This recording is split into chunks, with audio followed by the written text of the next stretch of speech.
எதற்காக ஷட்டாரி வாங்கி கொள்ளுகிறோம்? இப்படி தலையை குனிகிறோம். பெருமானுடைய பாதுகைகள் தான் ஷட்டாரி, நம்மாழ்வார் தான் ஷட்டாரி, பாதுகை தான் ஷட்டாரி. அதை எதற்காக தலையில் வைக்கிறார்கள்னால் அவருடைய பாத ஸ்பரிசம், பாதுகை ஸ்பரிசம் நமக்கு ரொம்ப தூரம் இந்த பாபங்களை தொலைத்து போகிறதுக்காக. ஆழ்வார் ஒரு பாசுரத்தில் சொல்கிறார், எம்மா வீட்டு திறமும் செப்பம் நின் செம்மா பாத பற்பு தலைசேர் தொல்லை கைமா துன்பம் கடிந்த பிரானே அம்மா அடியேன் வேண்டுவது இதே. அவர் ஐஸ்வர்யம் வேண்டாம், கைவல்யம் வேண்டாம், மோட்சமே வேண்டாம், உன் திருவடியை தலையால் தரிக்கிறது மட்டும்தான் வேணும்னார். அதுதான் நமக்கு நன்மை செய்யக்கூடியது. விபீஷணனுக்கு ராமன் எல்லா நன்மையும் செஞ்சுவிட்டார். இக்கரையிலேருந்து அக்கறைக்கு வழிகட்டணும் தெரிஞ்சுன்னு எடுத்து இக்கரையிலேயே லங்காராஜ்ய பட்டாபிஷேகமும் நடந்தது. லக்ஷ்மணா பட்டாபிஷேகம் பண்ணுன்னா லக்ஷ்மண சுவாமி பட்டாபிஷேகம் பண்ணிவிட்டார். அப்போ தலையில் கிரீட்டம் வைக்கணும், அதெல்லாம் அவள்கிட்ட வழி இல்லை. ஒரு புஷ்பத்தை எடுத்தார், மாலையை எடுத்து கழுத்தில் போட்டார், நீ தான் லங்கைக்கு ராஜான்னு அப்போவே அறிவிச்சுட்டார். சரி, உன்னை ராஜான்னு சொன்னால் விபீஷணன் கை கூப்பிட்டு சொன்னார், எனக்கு இந்த பட்டாபிஷேகத்துக்காக நான் உன்னை தேடி வரலராமா, இளையவர் கவித்த மௌலி என்னையும் கவித்தி, உன் இளையவனான பரதனுக்கு ஒரு பட்டாபிஷேகம் பண்ணியே அந்த பட்டாபிஷேகத்தை எனக்கு பண்ணுன்னு கேட்டுக்கிறான். ராமன் யோசிச்சு பார்க்குறார், அவன் தான் வாண்டான்னு விட்டு போயிட்டானே, நான் அவனுக்கு பண்ணவே இல்லையே, அவனே நந்தி கிராமத்தில் இருக்கான், இல்லை ராமா அவனுக்கு ஒரு பட்டாபிஷேகம் பண்ணியேன்னு திருப்பி கேட்டான். என்னதுன்னு யோசிச்சா அப்புறம் ராமனுக்கு புரிஞ்சு, ஓ பாதுகா பட்டாபிஷேகம் பண்ணோம், நம்ம பாதுகை எடுத்து அவன் தலையில் வச்சோம், அதைத்தான் விபீஷணனும் கேட்குறான் போல் இருக்கு. குனின்னு சொல்லி தன் திருவடிகளை எடுத்து அவன் தலையில் வைக்க அதுவும் கொக்குவாயும் படுகண்ணியும் போலே ரொம்ப நேரத்துக்கு பிரியாமல் இருந்ததுன்னு கம்பராமாயணத்தில் எழுதுகிறார். அதுதான் பட்டாபிஷேகம். அப்போ எதை தலையில் வாங்கணும்னா பெருமாள் திருவடியைத்தான் பெற வேண்டும். மோட்சம் பொரியா திருவடியை தலையில் வச்சுக்கிறியானால் மோட்சம் வேண்டாம், திருவடி தான் வேணும்னு சொல்லணுமோ. இது இருந்தால் அங்கே போய் மட்டும் என்ன செய்ய போகிறோம்?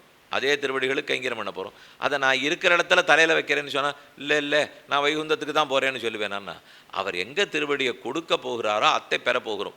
அதனால் இது ஷட்டாரியை தலையில் வாங்கிக்கிறதுனால் அவர் திருவடியே தலையார பெற்றுக்கொள்ளுகிறோம். சுவாமி வேதாந்த தேசிகன் பாதுகா சகசிரத்தில் சாதிக்கும் போது திரவிடோபனிஷத் நிவேச சூன்யானபி லக்ஷ்மி ரமணாய ரோஜகிஷ்யன்னு பகவான் பார்த்து எல்லாருக்கும் வேதாந்தத்தோட சம்பந்தம் வந்தால் ஞானம் ஏற்பட்டு மோட்சத்துக்கு படுவா. சரி, வேதாந்த சம்ஸ்கிருத வேதாந்த சம்பந்தம் இல்லை, திராவிட வேதாந்தமாக நம்மாழ்வார் தமிழில் பாடியிருக்கார், அதோடையாவது சம்பந்தம் ஏற்படணும். உபனிஷத்துக்கள்லாம் தெரியலேன்னு விட்டோம், பிரம்மசூத்திரம் புரியலேன்னு விட்டோம், ஆழ்வார் பாசுரங்களும் தெரியலேன்னு விட்டுட்டோம். ஆனால் ஆழ்வார் சம்பந்தம் ஏற்பட்டால் தான் மோட்சமும் முடியும். என்ன பண்ணலாம்னு யோசித்தவர் ஆழ்வாரை ஷட்டாரி ஆக்கி இதை தலையில் தொட்டாவது மோட்சம் போய் சேருங்க. உங்களுக்கு இனிமேல் பாடின பாட்டோடெல்லாம் சம்பந்தம் இல்லை, கடைசி பட்சம் அவரோட சம்பந்தம் வரலாம் இல்லையோ. அதனால் ஷட்டாரி தான் ஆழ்வார் தான் ஷட்டாரி. நம்ம தலையில் வாங்கிட்டோம்னா அவர் சம்பந்தம் பெற்று அதனால் முக்தி அடைவோம். துளசீதாரணம் விஷ்ணோஹோ பாதார்ச்சன கிருத்தம் சுபம் சர்வபாப விசுத்தாத்மா சயாதி பரமாம் கதிம். விஷ்ணு தத்துவங்கிற கிரந்தம் சொல்கிறது துளசீதாரணம். இப்போ முதல்ல சொன்னது தீர்த்தம், ஷட்டாரி, இப்போ துளசி, எல்லாம் பொதுவாக சொல்லிட்டு வரேன். துளசீதாரணம், பெருமான் சாத்தின்ற துளசியை நான் தரித்தால் பாதார்ச்சன கிருத்தம் சுபம்.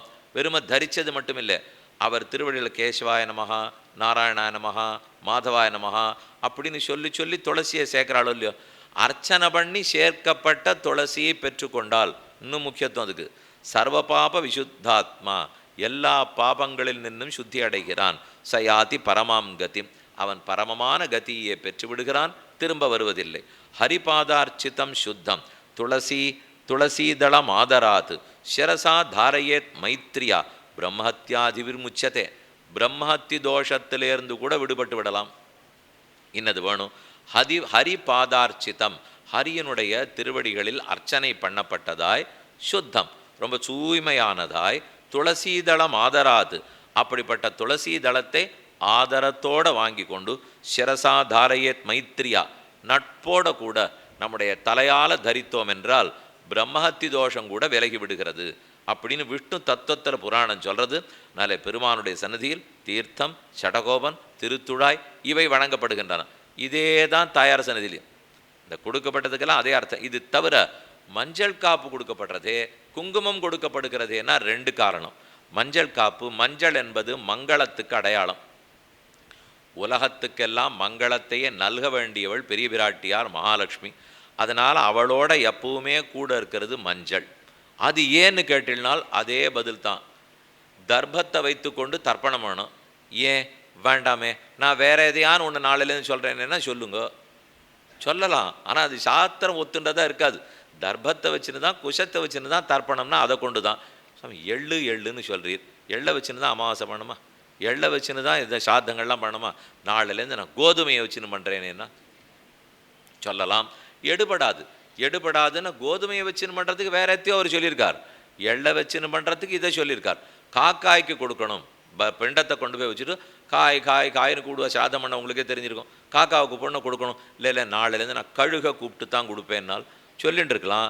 வந்தது பிண்டத்தை எடுத்துன்னு போகுமா எண்ணெய் எடுத்துன்னு போகுமா தெரியாது. ஏதோ காக்காய்க்கு கொடுத்தோம்னா அது அதோட போகும். எதுக்கு அதை கொடுக்கணுமோ? ஆட்டுக்கு இதை கொடு, மாட்டுக்கு கொடுன்னு சொல்லியிருக்கேன். நான் புலிக்கு கொடுக்குறேன்னால் கொடுக்கலாம். கூட்டு பார்த்து வாங்கிட்டு போச்சுன்னா தாராளமாக கொடுங்க. இன்னத்துக்கு தாங்கிறது அதுக்கு தான் வரையறுத்து இருக்கா. அதுக்கு மேலே உலகத்தில் பல பொருட்கள் இருக்கும், பல ஜீவராசிகள் இருக்கும். நம்மால் எல்லாத்தையும் அலசி ஆராய்ந்து இது கூடுமா கூடாதான்னு சொல்கிற சக்தி நம்ம இடத்துல இல்லை. சொல்லப்பட்டிருக்குங்கிறதுக்காக ஏற்றுக்கொள்கிறோம். ஹரிபாதார்ச்சிதம் சுத்தம் துளசி தளம் ஆதராத்து சிரசா தாரையேன் மைத்ரியா பிரம்மஹத்யாதி முச்சத்தே. இதெல்லாம் போக அப்போ மஞ்சள்னு சொல்கிறது அது மங்களத்துக்காக. அந்த மங்களத்தை கொடுக்க வேண்டியவள் மகாலட்சுமியாக இருக்கிறதுனாலே நமக்கு மஞ்சள் பிரசாதம் கொடுத்துடுறார்கள். குங்குமம் அர்ச்சனைக்காக, மஞ்சள் அர்ச்சனைக்கு இல்லை, குங்குமம் அர்ச்சனைக்கு. மஞ்சள் சாத்திக்கிறதுக்காக மஞ்சள். அது மஞ்சள் காப்பாக கொடுப்பா. சில நரசிம்மர் சன்னதிக்கு போனேன்னா மஞ்சள் காப்பு கொடுப்பா. கொஞ்சம் ஜலத்தை விட்டு பிசைஞ்சு, பொடியாக இருக்காது. மஞ்சள் பொடி கொடுக்கறது உண்டு, மஞ்சள் காப்பு கொடுக்கறது உண்டு. அது கொடுத்தா நெத்தியில் இட்டு கொடுக்குறோம். குங்குமம் அர்ச்சனை பண்ணிட்டு கொடுத்தா நெத்தியில் இட்டு கொடுக்குறோம். இதெல்லாம் தாயார் சன்னதியில் கொடுக்கப்படுறது. இந்த விஷயம் பார்த்தோம். அடுத்தது முக்கிய கேள்வி. உடுத்து களைந்த நின் பீதகவாடை உடுத்து கலத்ததுண்டு தொடுத்த துழாய் மலர் சூடி களைந்தன சூடுமி தொண்டர்களும் விடுத்த திசைக்கரமந்திருத்தி திருவோண திருவிழவில் படுத்த பெண்ணாகத்தனை பள்ளி கொண்டானுக்குன்னு பெரியாழ்வாருடைய பாசனம். அங்கே சொல்லச்சே உடுத்து களைந்த நின் பீதகவாடை உடுத்து கலத்ததுண்டு. தேவரீர் உடுத்திண்டு களஞ்சு கொடுத்த ஆடையத்தான் நான் உடுத்திப்பேன். நீர் உடுத்திண்டு களஞ்சு கொடுத்த புஷ்பத்தை தான் நான் சூடிப்பேன். நீர் சாப்பிட்ட மிச்சத்தை தான் நான் சாப்பிடுவேன்னு அந்த பாட்டு சொல்கிறது. உடுத்து களைந்த நின் பீதகவாடை உடுத்து, அதையே உடுத்து கலத்ததுண்டு. நீ எந்த பாத்திரத்தில் சாப்பிட்டியோ அந்த மிச்சத்தையே சாப்பிட்டு. இது பாட்டில் இருக்குது. இந்த பாட்டு கிரகார்ச்சைக்கா கோயில் அர்ச்சைக்கா? இந்த பாட்டு நம்ம வீட்டில் இருக்கிற சாலக்கிராம பெருமாளை பற்றி சொல்கிறதா அல்லது கோயிலில் இருக்கிற பெருமாளை பற்றி சொல்கிறதான்னா ரெண்டு பேரை பற்றியும் சொல்லுகிறது. ஆனால் எங்கே சாத்தியம்னு நீங்கள் கொஞ்சம் பார்க்கணும். நல்ல வேட்டி புடவை வாங்கி நம்ம வீட்டு சாலக்கிராம பெருமாளுக்கு வேட்டி புடவை சாத்த முடியுமா? முடியாது. அது கொஞ்சமான அளவு இருந்து பெருமாள் இவ்வளோ பெரியவராக இருந்தால் தான் சாத்த முடியும். அதனால் நான் உடுத்திக்க போகிற வேட்டியெல்லாம் என்ன பண்ணலாம்? சாலக்கிராம பெருமாள் திருவடியில் அப்படி சமர்ப்பிச்சுட்டு எடுத்துக்கலாம். புஷ்பத்தை அப்படி திருவடியில் சமர்ப்பிச்சுட்டு எடுத்துக்கலாம். இவ்வளவு தான் பண்ண முடியுமே தவிர உடுத்தி விட்டுட்டுன்னு ஆழ்வார் சொல்லிருக்க மாதிரிலாம் நம்மளால் செய்ய முடியாது. அது வேணும்னால் நான் வீட்டிலேயே வேணா 4 அடி ஒசரத்துக்கு பெருமாள் வச்சுக்கிட்டோம்னால் அவருக்கு தகுந்த திருவாராதனம் பண்ணால் நமக்கு தெரியாது. இதை வச்சுட்டா அது ஆகாது, அது பண்ணால் இதாகாது. அதனால் கோவில்களில் சமர்ப்பிச்சுட்டு பண்ணணும். வீட்டில் யார் தான் தினப்படி நான் இப்போ ஒரு வேட்டி வாங்கிவிட்டேன், இன்றைக்கி உடுத்திக்கணும், தீபாவளி அன்னைக்கு கார்த்தால் கங்கா ஸ்நானம் ஆச்சா கேட்குறா. புத்தாடை புனைய வேண்டும். காலங்கார்த்தால் எழுந்திருந்து 4:30 மணிக்கு கோவிலுக்கு போய் கதவை திறக்க சொல்லி அந்த பெருமாளுக்கு அந்த வேட்டி எல்லாத்தையும் சமர்ப்பிச்சுட்டு அவர்கிட்டேருந்து அதை வாங்கிட்டு திரும்பி வந்து கட்டிக்க முடியுமானால் அடி அந்த சொன்னேன்னு தெரிஞ்சாலே கோவிலார் கோச்சுப்பா. இவர் எங்கேயோ சொல்லிட்டு போயிட்டாராம், அதனால் எல்லாருக்கும் அர்த்தால 4:30 மணிக்கு வந்து கோவிலை திறக்குன்னு சொல்கிறா என்று ஆகாது. அதனால் அப்படின்னு அதுக்கு அர்த்தம் பண்ணிக்க வேண்டாம். உடுத்து களைந்தன நம்ம வீட்டு பெருமாளிடத்தில் சமர்ப்பித்து விட்டுன்னு அர்த்தம். ஆனால் பெரிய பெரிய வேட்டியாக இருந்தாலாம் சமர்ப்பிக்கிறதுக்கு முடியாது. வைத்து எடுத்து உடுத்தி கொள்ளலாம். மனசால சமர்ப்பிச்சோங்கிற எண்ணத்தோடு உடுத்து கொள்ளலாம். இவை தான் செய்ய முடியும். அதனால் வீட்டிலும் இது சரிதான், கோவில்லையும் சரிதான். எங்கே சந்தர்ப்பத்துக்கு தகுந்து முடியுமோ அங்கு செய்து கொள்ள அப்படின்னு தான் வைத்துக்கொள்ள வேண்டும். உடுத்து களைந்த பாசுரமும் சரி. அதே யஜ்ஞசிஷ்டாசின சந்தா முச்சந்தே சர்வகில்பிஷைஹி தே துவகம்புஞ்சதே பாபாக ஏ பச்சந்தியாத்ம காரணாதுன்னு கீதையில் ஒரு ஸ்லோகம். அது நன்னாவே வீட்டில் இருக்கிற பெருமாளை பற்றி தான் சொல்கிறது. யஜ்ஞசிஷ்டாசினஹா, யஜ்ஞம் பண்ணி அதற்கு மிச்சமாக இருக்கிற அன்னத்தை தான் நீ நித்தப்படி சாப்பிடணுங்கிறது. அந்த யஜ்ஞங்கிறது தான் தினப்படி பண்ணக்கூடிய பூஜை. அதை பண்ணிவிட்டு பெருமாளுக்கு கண்டொரளை பண்ணி அந்த மிச்சத்தை சாப்பிடு பண்ணிடலாம். அப்போ கோவிலில் என்ன லாபம்னால், நான் தளிகை விடலாமே, என் வீட்டில் தளிகை பண்ணால் எனக்கு மட்டும்தான் ஆகும். ஆனால் நான் ஒருபடி சக்கரை பொங்கலை கோவிலில் பண்ணால் அந்த பிரசாதம் பலருக்கும் போகும் இல்லையோ, ஏழை எளிய மக்களுக்கும் போகும், அதில் ஆசை இருக்கிறவாளுக்கும் போகும், அதனால் லாபம் இருக்கிறவாளுக்கும் போகும். அதனால் கோவிலில் போய் தளிகை விடுறது இன்னும் சிறப்பு. அடியார்களுக்கு ஆராதனை பண்ணுறத ததியாராதனம்னு சொல்லுவோம். நம்ம வீட்டில் 4 பேர் இருக்கிறவாளும் அடியார்கள் தான், ததியாராதனம்னு சொல்லலாமா? அப்படி வழக்கம் இல்லை சுவாமி. வெளியில் இருக்கிறவாளுக்கு பண்ணால் தான் ததியாராதனம்னு சொல்கிறது. நானே தினப்படி பண்ணி பெருமாளுக்கு ஆராதனை பண்ணி ததியர்களாக நம்ம கூட இருக்கிறவாளுக்கு சாப்பிட்டுட்டா சாப்பிட்லாம். இல்லைன்னு சொல்கிறதுக்கு எனக்கு மனசு வரல, இருந்தாலும் இல்லை அவ்வளோதான் சொல்லணும். அது பெருவாள் பொறுத்தியாருக்கு பண்ணால் தான் ததியாராதனமாகவே தவிர நம்ம வீட்டுக்குள்ளேயே பண்ணிக்க முடியும். அதனால் வெளியிலே சென்று செய்து பெருமாள் கோவிலுக்கு போகிறோம், அவரிடத்துல பிரசாதத்தை வாங்கிக்கிறோம், அது கூடும். வீட்டில் இருக்கிறது தான் நித்தியப்படிக்க முடியும். ஏதோ விசேஷ நாட்களில் தான் கோவிலுக்கு போய் செய்ய முடியும் பகவானுடைய திரவியத்தை. இப்போ முக்கியமான கேள்வி, இதெல்லாம் அவரதைத்தான் வாங்கிக்கணும்னு சொன்னீரே, ஆனால் என்னென்ன அபச்சாரம்னு எழுதியிருக்கா பகவானிடத்தில். இது அபச்சாரம், இது பாகவதர்களிடத்தில் அபச்சாரம், இது ஆச்சாரியர்களிடத்தில் அபச்சாரம். அதில் ஒரு முக்கிய அபச்சாரம், பெருமானுடைய திரவியத்தை நான் அனுபவித்தால் அது குற்றம்ங்கிறது. அவருடைய நிலத்தெல்லாம் அவாவா குத்தகைக்கு எடுத்துட்டு வரி கட்டாது இருக்காளா? அவருடைய வீடுகள்லாம் கொடக்கூலி கொடுக்காம அவாவா இருக்காளா? அதெல்லாத்தையும் திரும்ப கையகப்படுத்தணும்னு சத்தம் போட்டுட்டே இருக்காளா? திடீர்னு 5 லட்சம் ஏக்கரா நிலம் இருக்குது, அதெல்லாம் எங்கே போச்சுன்னு தெரியல, ஒற்றுமே காசே கொடுக்கல, அதெல்லாம் கோவிலுடைய சொத்து பூணா போகிறது. எத்தனை வருஷமானால் அரசாங்கத்துலேயும் சட்டம் போட்டிருக்கா, 150 வருஷம் ஆனாலும் கோவில் சொத்தாக இருந்தால் திரும்ப பெற்றுக்கொள்ளலாம்.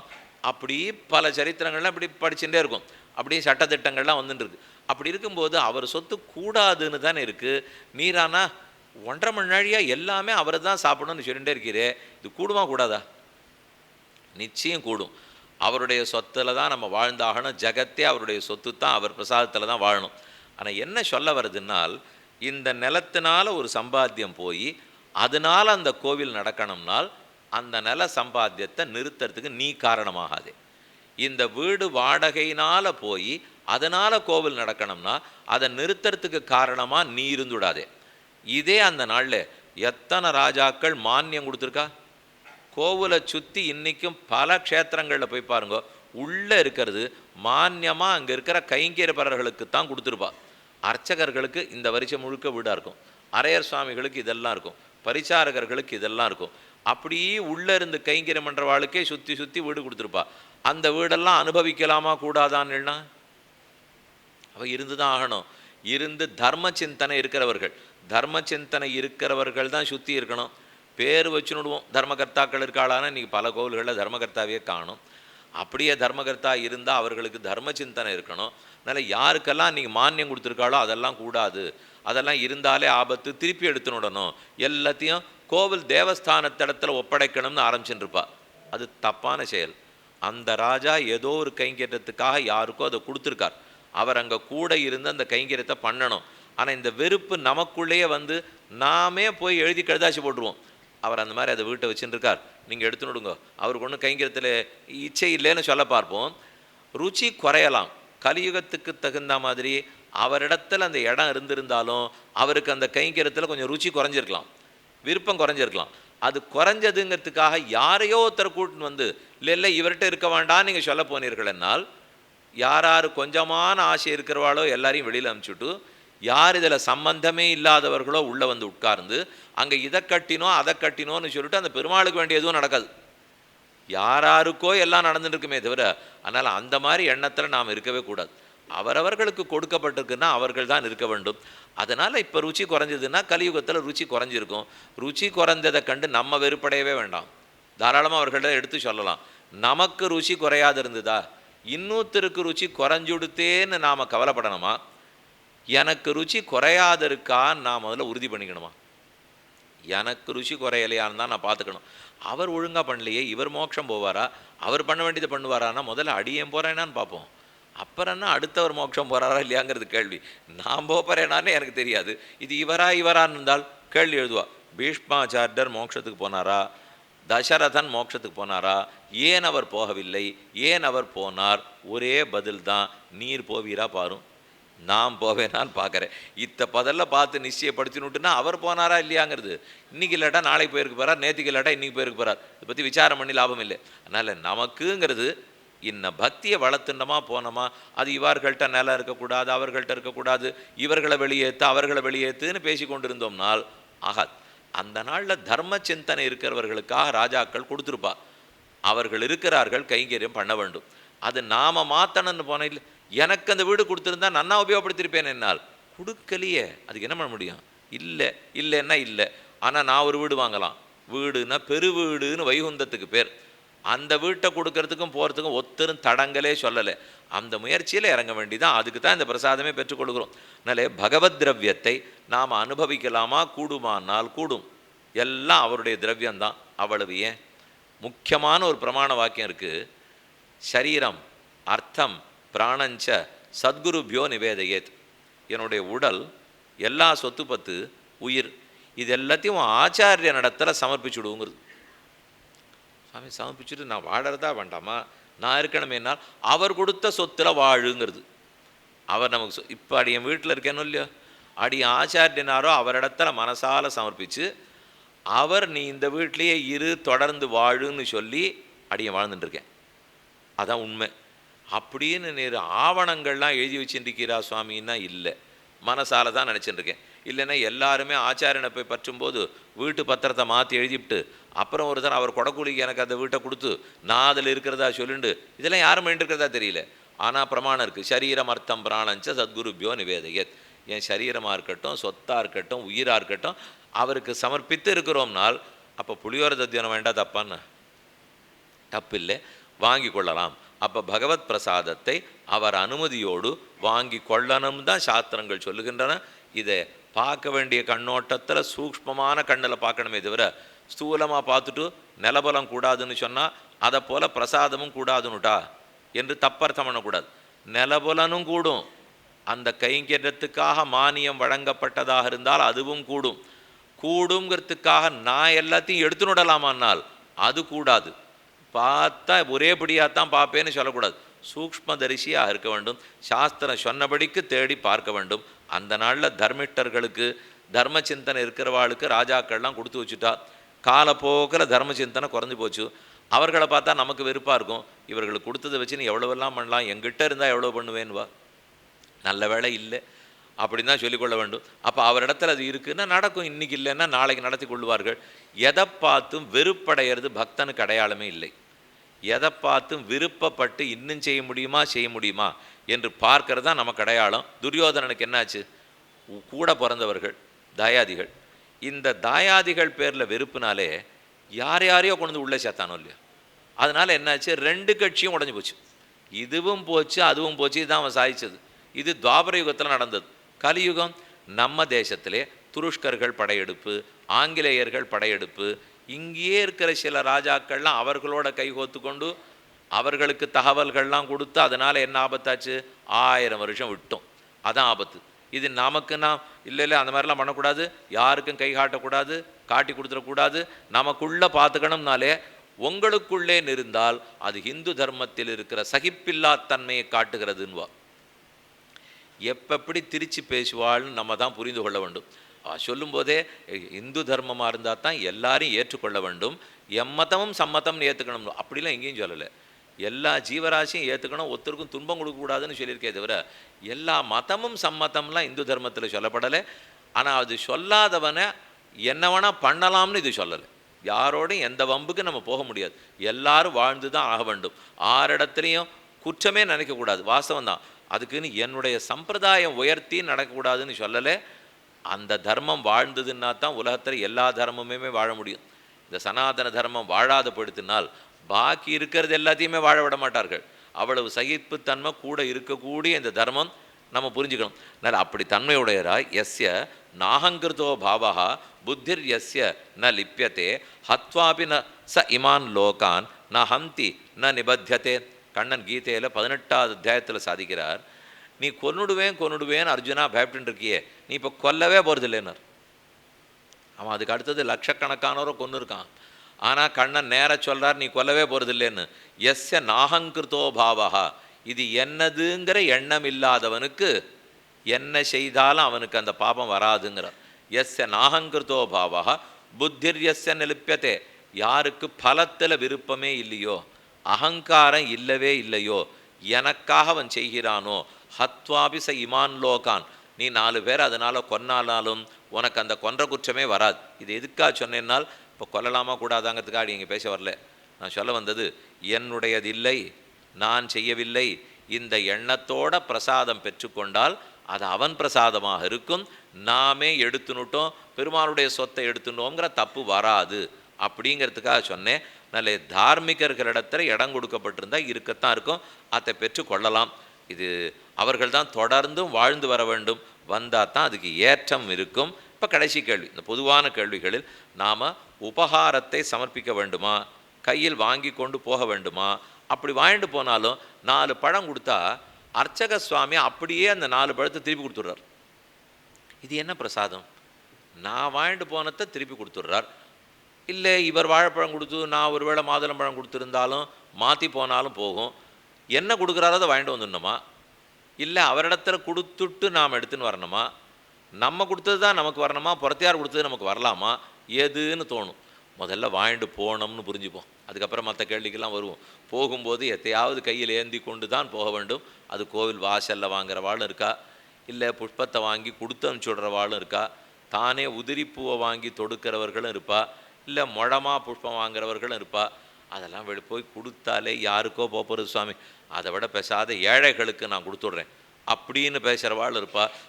கோவில்னு கட்டும்போதே ஒரு கோயில் கட்டுவதை விட பள்ளிக்கூடம் கட்டுவது சிறப்பல்லவா இப்படின்னு யாரோ ஒரு பிரபலம் பேசிடுவார். இவெல்லாம் உடனே கணக்கு போட ஆரம்பிச்சிருவாள். எத்தனை பள்ளிக்கூடம் பாரதத்தில் இருக்குது, எத்தனை கோயில்கள் பாரதத்தில் இருக்குதுன்னா கோவிலே பள்ளிக்கூடம் தான். அப்படி தான் அந்த நாளில் இருந்திருக்கு. நம்ம இதை மாற்றிட்டு இன்றைக்கி சத்தம் போடக்கூடாது. அன்றைக்கி கோவில்கள்லாம் பள்ளிக்கூடமாக வச்சு தான் சாஸ்திரம் சொல்லி கொடுத்துருக்கா. உண்மை பேசுதுன்னு எந்த கல்வி பாடத்திட்டத்தில் இருக்கா? எங்கே தேடினாலும் இருக்காது. பொய் சொல்லாதே, பொய் சாட்சி சொல்லாதே, திருடாதே, லஞ்சம் வாங்காதே அறிவியல் பாடத்தில் இருக்கா, கணக்கு பாடத்தில் இருக்கா? கணக்கு தான் சொல்லிக் கொடுக்கும். அது நல்ல வழியில் சம்பாதின்னு கணக்கு பாடம் சொல்லுமான்னா, அறிவியல் பாடம் இப்போ என்னென்னலாம் பண்ணால் சம்பாதிக்கலாம்னு சொல்லும். அது நேர் வழியில் இருக்கணும்னு அது சொல்லாது. அது சொல்லக்கூடியது கோவில்கள் தான், அது சொல்லக்கூடியது சாஸ்திரங்கள் தான். அதனால் பள்ளிக்கூடமா கோவிலா? இல்லை, கோவிலே பள்ளிக்கூடம் தான். பள்ளிக்கூடமும் வேணும், கோவிலும் வேணும். ரெண்டுத்துக்குள்ளே எது? இந்த கேள்வியெல்லாம் எதுக்கு தெரியுமோ கேட்குறா? குழப்பி ரெண்டையும் விடுறதுக்காக. கடைசியில் பள்ளிக்கூடமும் கட்ட மாட்டான், கோவிலையும் கட்ட மாட்டான், ரெண்டுமே போயிடும். இந்த கேள்வி கேட்கறச்சவே நீங்கள் ஜாக்கிரதையாக பதில் சொல்லுங்க. நீர் ஏன் எல்லாத்தையுமே இதுவா அதுவாங்கிறீர்? உங்களுக்கெல்லாம் இதுவும் அதுவுமே தெரியாதா? அவரவர்கள் அப்பா அம்மாவை கேட்கச்சே, உனக்கு அப்பா வேணுமா அம்மா வேணுமான்னா அந்த குழந்தையான பதில் சொல்லுமாண்ணா, அப்பாவை தான் வேணும் அம்மாவை தான் வேணும். அப்படி இருக்குச்சே இதுவா அதுவான்னு கேட்குறதே நம்மளை குழப்பறதுக்காக, ரெண்டையும் விட சொல்கிறதுக்காக. அப்படி வச்சுக்கவே வேண்டாம். இதுவும் வேணும் அதுவும் வேணும். கோயில்களும் இருக்க வேண்டும், பள்ளிக்கூடங்களும் இருக்க வேண்டும், கோயில்களே பள்ளிக்கூடங்களாக இருக்க வேண்டும். அதனாலே அடியன் ஒரு பள்ளியில் தான் உட்காந்து சொல்லிட்டு இருக்கேன், ஒரு குறவும் இல்லை. இந்த பள்ளியும் கோவிலாக தான் இருக்குது. இதோ இருக்குது கோவில். எங்கேயா இருந்தாலும் கோவிலும் இருக்கத்தான் போகிறது, பள்ளியும் இருக்கத்தான் போகிறது. பாடம் கற்றுக் கொடுக்க தான் போகிறோம். அந்த பாடத்திட்டத்துக்குள்ளேயே ஆன்மீகத்தையும் சொல்லித்தான் கொடுத்தாக வேண்டும். இப்படித்தான் அன்னிலேருந்து இது நடந்துன்னு வந்திருக்கு. இந்த கேள்விகள் அங்கங்கே ஊடகத்தில் கேட்குறது எல்லாத்தையும் கேட்டு நீங்கள் குழம்பியே விடக்கூடாது. அவர்கள் அப்படி தான் சொல்லிகிட்டே இருப்பா. சாயங்காலமானால் அவளுக்கு பொழுது போகணும். இப்போ உங்களுக்கு பொழுது போகணும்னு நீங்கள் இங்கே வரலையா? அது மாதிரி அவர்களுக்கு பொழுது போகணுங்கிறதுக்கு அங்கே வந்திருப்பார்கள். அதை நினைத்தெல்லாம் பயந்தும் படப்படாது. அதனால் உபகாரம் வாங்கிட்டு போனோமா, கண்டிப்பாக உபகாரம் சமர்ப்பிக்க வேண்டும். எந்தெந்த சமயத்தில் எது கிடைக்கிறதோ இது வாங்குறோன்னுட்டு முடிந்த வரைக்கும் நம்ம குளிர்சாதன பெட்டியில் வச்சு வாங்கிட்டு போக வேண்டாம். அப்படின்னா நான் சித்திரை மாதத்தில் கிடைச்ச மாம்பழத்தை கூட மார்கழி மாதம் கொண்டு போவேன் என்னால் அப்படி இல்லை. சாஸ்திரம் சொல்லுவது அந்தந்த ருத்து அந்தந்த மாதத்தில் கிடைக்கிற புஷ்பத்தையும் பழத்தையும் சமர்ப்பிங்கிறது. இந்த 2 மாதம் இன்னது தான். மல்லிகை பூ சில மாதம் கிடைக்குமா, அதைத்தான் வாங்கணுங்கிறது. அதை போல் பழம், இந்த மாம்பழம் 2 மாதம் கிடைக்குமா, அதைத்தான் சமர்ப்பிக்கணுங்கிறது. அது சுவாமி எல்லாருமே அப்போ கொடுப்பா. அந்த பங்குனி சித்திரையில் நான் வேறு ஏதானு பழம் மார்கழியில் கிடைக்கிற பழத்தை எடுத்துன்னு போட்டோமானால் அது இயற்கை பழமாக இருக்காது. அதை வாங்கி எங்கேயோ ஒரு இடத்துல எத்தையோ ஒன்று சேர்த்து வச்சு பதப்படுத்தி எத்தையோ பண்ணி கொண்டு போகிறதெல்லாம் வேண்டாம். அதனால தான் அந்தந்த ருத்துவனுடைய பூ அந்தந்த ருத்துங்கிறது 2 மாதம். சித்திரை வைகாசிங்கிறது வசந்த ருத்து. இதை போல் ஒரு ருத்து வரும் இல்லையோ. இப்போ மார்கழி தை வந்ததுன்னா ஹேமந்த ருத்து. அந்தந்த ருத்துவில் என்ன பழம் கிடைக்குமோ புஷ்பம் கிடைக்குமோ அதைத்தான் சமர்ப்பிக்கணும். அது அப்படின்னு தான் அவருக்கு பிடித்தமாக இருக்க போல் இருக்கு. மற்றவை அப்படி போகும்போதே நாம் உபகாரத்தோடு தான் போக வேண்டும். கைகளில் ஏந்தின்னு போகணும். எடுத்துன்னு போகிற உபகாரத்தை இடுப்புக்கு கீழே ஏந்தக்கூடாது. கையை இப்படி கூடையில் வச்சுன்னு கீழே தொங்க போட்டுன்னு போகக்கூடாது. கூடை இப்படி வைத்து கொண்டு தான் போக வேண்டும். சமர்ப்பிக்கிறச்சே கழுவி அதை நன்னா தீர்த்தம் விட்டு அலம்பித்தான் சமர்ப்பிக்க வேண்டும். குறைச்சலாக இருக்கலாம், தப்பில்லை. ஆனால் நிறைவாக இருக்கணும், நிறைந்த மனசோடு கொடுக்கணும். யார் கொடுத்தது யாருக்கு வேணால் திரும்பி வரும். நான் 45 ரூபா மாதுளம்பழம் கொடுத்தேன், அவர் 5 ரூபா வாழைப்பழம் கொடுத்தார். அது எப்படி சுவாமி என்னது அவர்கிட்ட கொடுத்துவிட்டு அதுக்கப்புறம் அவர் 5 ரூபா வாழைப்பழத்தை எங்கிட்ட கொடுக்குறீன்னு நினைக்கக்கூடாது. அதுக்கு தான் எஸ்ஸ நாகங்கிருத்தோ பாவான்னு இப்போ தான் ஸ்லோகம் சொன்னேன். என்னுடையது அல்லங்கிற பாவனையோடு யார் போகிறானோ அவன் கொடுத்தது ஏற்றுக்கிறேங்கிறார். அதனால் இது என்னது இல்லை. இன்னொன்று, வாங்கிட்டு போகிறச்சே வேணால் மாதுளம்பழம் என்னது, சமர்ப்பித்த பிற்பாடு மாதுளம்பழம் அவருது. அவர் எத்த பிரசாதமாக கொடுத்தாரோ பற்றுக்கொள்ள போகிறோம். அதில் அந்த மாதுளம்பழத்துக்கு இப்போ பெருமை வந்ததே அவர் ஸ்பர்சத்தாலே, வாழைப்பழத்துக்கு பெருமை வந்ததே அவர் ஸ்பர்சத்தாலே. அப்படியே சமர்ப்பிக்கும் போதும் 6 வாழைப்பழம் சமர்ப்பிக்கிறோம். அதுக்கு கணக்கு சொல்லியிருக்கா. இது பெருமானுக்கு என்ன நம்ம நிவேதனம் பண்ணுறோமோ அர்ச்சகர்களுக்கு ஒரு பாகம் சேர்ந்தது, 1/4 பாகம் அர்ச்சகாளுது. சுதந்திரம்னு கோலில் ஒரு பேர் சொல்லுவா. இன்னும் ஒரு தளிகை விட்டாலே 1/4 தளிகை வாழுதுன்னுவா. 2 தளிகை விட்டால் அரை தளிகை வாளுக்குன்னு எடுத்து வைப்பா. இதுதான் கோவில் சுதந்திரம்னு பேர், அது அவளுக்கு உண்டு. ஆனால் அந்த சுவாமி அது வேண்டாம் நினைத்து அடிய 4 பழத்தை கொடுக்குறச்சே அவர் 4 பழமும் கொடுக்குறாருன்னு வச்சுங்கோ.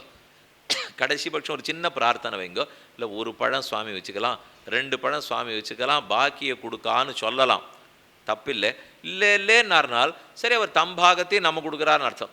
அப்போ பகவத் பிரசாதத்தோடு இல்லாமல் பாகவத பிரசாதமும் சேர்த்து கிடைக்குது. அவனது மட்டும் இத்தனை நாள் வாங்கியிருந்தோம், இவர் தம்பங்கையும் நம்ம கொடுத்தாருன்னா அப்போ பாகவதனுடைய பிரசாதம் தானே கிடைக்க போகிறது. பெற்றுக்கொள்ளலாம், தப்பில்லை. இன்னொன்று, வாங்கினத்தை இன்னொருத்தர் கொடுக்கலாமான்னா கொடுக்கலாம். பெருமாள்கிட்ட பிரசாதம் வாங்கினுட்டோம், எங்கிட்ட 6 பழம் வேண்டாம், நாங்கள் 2 பேர் தான் இருக்கோம், இவருக்கு ஒரு பழம் கொடுத்தேன், நான் ஒரு பழம் வாங்கினுட்டேன். அதுக்கப்புறம் அங்கே பல பேர் இருப்பாளோ இல்லையோ, அவர்களுக்கு கொடுக்கலாம். ஆனால் அங்கேயே நின்று கொண்டு விநியோகப்படுத்த ஆரம்பித்தா அர்ச்சகன் நானா அவரான்னு சந்தேகம் வந்துடும். அப்படி பண்ணக்கூடாது. அந்த இடத்த விட்டு முதல்ல நகர வேண்டும். பலரும் திராட்சை முந்திரி பாதாம் பருப்பெல்லாம் பண்ணிவிட்டு வெளியில் வர்றதுக்குள்ளே அங்கேயே நின்றுட்டு எல்லோரும் கொடுக்க ஆரம்பிப்பா. பெருமாளையும் விட்டுருவா, அர்ச்சகர்களையும் விட்டுருவா, வரிசையில் இருக்கிறவாள்லாம் இவர் பின்னாடி போயிட்டுருப்பா. அது பெரிய குழப்பமாகவே ஆகிடும். அதெல்லாம் அங்கே நின்றுட்டு பண்ணக்கூடாது. இடத்த விட்டு நகர்ந்து வந்து கொடுக்க வேண்டும். அதுலேயும் இன்றைக்கி கொடுக்கறதுல 1000 சிக்கல் இருக்குது. ஒருத்தர் கொடுத்தாலே வாங்கலாமா வேண்டாமாங்கிற பயந்து போகிற நிலைமையில இப்போ இருக்கும். யார் தைரியமாக வாங்குவா? அதில் என்ன இருக்குமோ, ஏது இருக்குமோ, என்ன பண்ணியிருப்பாரோ, என்ன அவருக்கு பிடிக்குமோ பிடிக்காதோ, யாரான ஒருத்தர் இவர் அனுப்பிச்சிருக்காரோனுமோ, எவ்வளோ சந்தேகங்கள். அப்படி தான் சமுதாயம் இருக்குது, அப்படி தான் காலமும் இருக்குதுன்னு வச்சுக்கோங்க. அதனால் அது முடிந்தால் செய்யவும், கொடுக்கறதுல தப்பில்லை. அதனால் பெருமாளுக்கு கையில் உபகாரம் எடுத்துன்னு தான் போகணும். சமர்ப்பிக்கும் போது காகிதம் மற்றவர்கள் இல்லாமல் சமர்ப்பிக்க வேண்டும். அவர் எதை பிரசாதமாக கொடுக்கிறாரோ ஏற்க வேண்டும். எடுத்து வைத்து கொண்டு மிச்சத்தை கொடுத்தாலும் பெற்றுக்கொள்ள வேண்டும், முழுவதுமாக கொடுத்தாலும் பெற்றுக்கொள்ள வேண்டும். அது பெற்ற பிற்பாடு அடுத்தவருக்கு கொடுக்கணும்னா தாராளமாக கொடுக்கலாம். இதில் புரி ஜெகநாத க்ஷேத்திரத்தில் பிரசாதத்துக்கு தனி சட்டம் இருக்குது. இப்படி சாப்பிட்ணுன்னு வழக்கம் வச்சுருக்கா. சாப்பாட்டுக்குன்னே இருக்கிற பெருமாளவர், பிரசாதத்துக்குன்னே இருக்கார். ஒரு நாளைக்கு 2000 படி பிரசாதம், 365 நாள், ஒவ்வொரு நாளும் 2000 படி பிரசாதம். கல்யாணம் பண்ணுறவாள்லாம் வீட்டிலெல்லாம் ஒருத்தரும் கல்யாணத்தளிக்க பண்ணுறதே இல்லை, கோவிலில் தான் கொடுக்குறா. வெறும் சின்னதாக ஒரு கட்டை வண்டி ஆட்டம் கொண்டு போய் நிறுத்திக்கிறா. சட்டி பானையாக உள்ளேருந்து வரும். ஒரு பெரிய பண்டார் இருக்குது, அந்த பண்டாரத்துலேருந்து பிரசாதம் வந்தால் அதுதான் கல்யாண சாப்பாடு. தினப்படி ஜெகநாத பெருமாள் என்ன சாப்பிடுகிறாரோ அதையே கல்யாண சாப்பாடுக்கு எடுத்துன்னு போகிறா. 750க்கு மேற்பட்ட அடுப்புகள் அந்த கோவிலில், 750 அடுப்புக்கு மேலே இருக்குது. ஒவ்வொரு அடுப்புலேயும் 4 கூன் சட்டி இப்படி மேலே அடுக்கிறா. கீழேந்து சாதாகுது. எங்கேயானு வச்சு நீங்கள் பார்த்துருக்கீங்களா? கீழே நெருப்பு இருந்ததுன்னா முதல் சட்டியில் ஆகும், இந்த சட்டி சூட்டில் அடுத்த சட்டி சாதம் ஆறுது, அதுக்கடுத்தில் ஆறுது, அடுத்ததில் ஆறுது. கீழ் சட்டி எப்படி சாதம் ஆயிருக்கோ 4வது சட்டியில் அதே மாதிரி ஆறுது. இது மொத்தத்தையும் 2000 படியும் பெருமாள் முன்னாடி கொண்டு வைக்கிறா.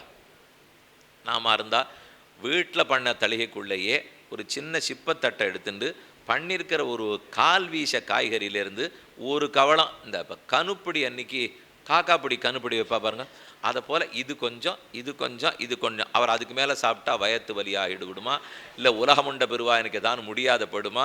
2000 படியை மாற்றின்னு இருக்கா ஜெகநாத பெருமாளுக்கு. ஆனால் நாம் கொஞ்சம் கொஞ்சமாக வச்சு அதை கொண்டு போய் அவர் சாப்பிட்டு, அதுவும் அவசர கதி, அவருக்கு பசியாக இருந்தால் சீக்கிரம் சாப்பிடணும், நேரமெல்லாம் அவர் கொடுக்க முடியாது. ஒரு 5 நிமிஷம் கொடுப்போமானால் அதுக்குள்ளே பிள்ளை வெளியில் போய் ஆகணும், இவர் வெளில போகணும், அதுக்குள்ளே இப்போ பாத்திரத்தெல்லாம் போட்டு அடைச்சாகணும், கொடுத்தாகணும். அதனால் அவசரத்தில் காட்டுவோம், அவர் அந்த சாமர்த்தியத்தோடு சாப்பிட்டுண்டா உண்டு. இப்படி தான் வைத்து கொண்டு இருக்கிறோம். அதனால் புரி ஜெகநாதத்துக்குன்னு சில வழிகள்லாம் வச்சுருக்கா, பார்ப்போம். அது பிரசாதத்துக்குன்னு இருக்கிற க்ஷேத்திரம். இப்படி உபகாரத்தை எடுத்து போய் அவருக்கும் கண்டொருளை பண்ணி அத்தை பெற்றுக்கொள்ளுகிறோம். தீர்த்தம் கோயிலுடைய தீர்த்தம், துளசி கோயிலுடைய துளசி, உபகாரங்கள் நாம் பெற்று போக வேண்டும். இதெல்லாம் பொதுவான சில கேள்விகள் பார்த்தோம். ஏன் வீடு இல்லை கோயில் தான்னு பார்த்துருக்கோம். கோவிலினுடைய சொத்தாயிடுமே, சொத்தை எடுத்துக்க கூடாதுங்கிறாலே, இந்த சொத்தை மட்டும் அனுபவிக்கலாமா அப்படிங்கிறதுக்கும் பதில் பார்த்துருக்கோம்.